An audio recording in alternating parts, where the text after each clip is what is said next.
బండి భగీరథ్ విషయంలో సిట్టు వేయడం అంటేనే కేసును నీరుగార్చడం. ఇలా సిట్ ఎందుకు? సీదా కంప్లైంట్ ఉంది కదా. అసలు కంప్లైంట్ వచ్చి 4 రోజులైనా ఇప్పటిదాకా ఎందుకు అరెస్ట్ చేయలేదు? ఇప్పుడు మా బీఆర్ఎస్ పార్టీ మా క్రిషాంకో లేకపోతే మా నల్లబాలో రీట్వీట్ చేస్తే రాత్రి 1 గంటగా చెతకపోయినావు కదా. 12 బజే రాత్రి ఇంటికి వచ్చి రీట్వీట్ చేస్తే వాళ్ళేమి రేప్ చేయలే, మర్డర్ చేయలే, డ్రగ్స్ తీసుకోలే. ట్విట్టర్ లో వాళ్ళ అభిప్రాయాన్ని రీట్వీట్ చేసిండ్రు అంతే. దానికి 1 గంట రాత్రి పోయి బీఆర్ఎస్ కార్యకర్తలు అరెస్ట్ చేసి కేసుల మీద కేసులు పెట్టి పీటీ వారెంట్లు వేసి బెయిల్ రాకుండా లోపల పెట్టిన రేవంత్ రెడ్డి 4 రోజులైనా ఒక రేప్ కేసులో కంప్లైంట్ వస్తే ఇప్పటిదాకా నువ్వు అరెస్ట్ చేయలేదంటేనే నీ కుమ్మక్కు రాజకీయం బయటపడుతుంది. ఇప్పుడు ఇంత క్లియర్ కట్ కేసులో 4 రోజులైనా నువ్వు యాక్ట్ చేయలే. ఇప్పుడు ఏమంటున్నావు మళ్ళీ సిట్టు? నువ్వు ఇప్పటికి ఎన్ని సిట్లు వేసినావు?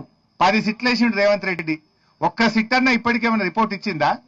నీ 10 సిట్ల రిపోర్ట్లు బయట పెట్టి ఫస్ట్. ఇప్పటిదాకా 10 సిట్లు వేసినావు రేవంత్ రెడ్డి. ఏ సిట్ అన్నా తేల్చిందా? ఏ సిట్టు మీద చర్యలు జరిగినాయా? నువ్వు ఇక్కడ కూడా సిట్టు వేయడం అంటే నీరుగార్చడమే కేసును.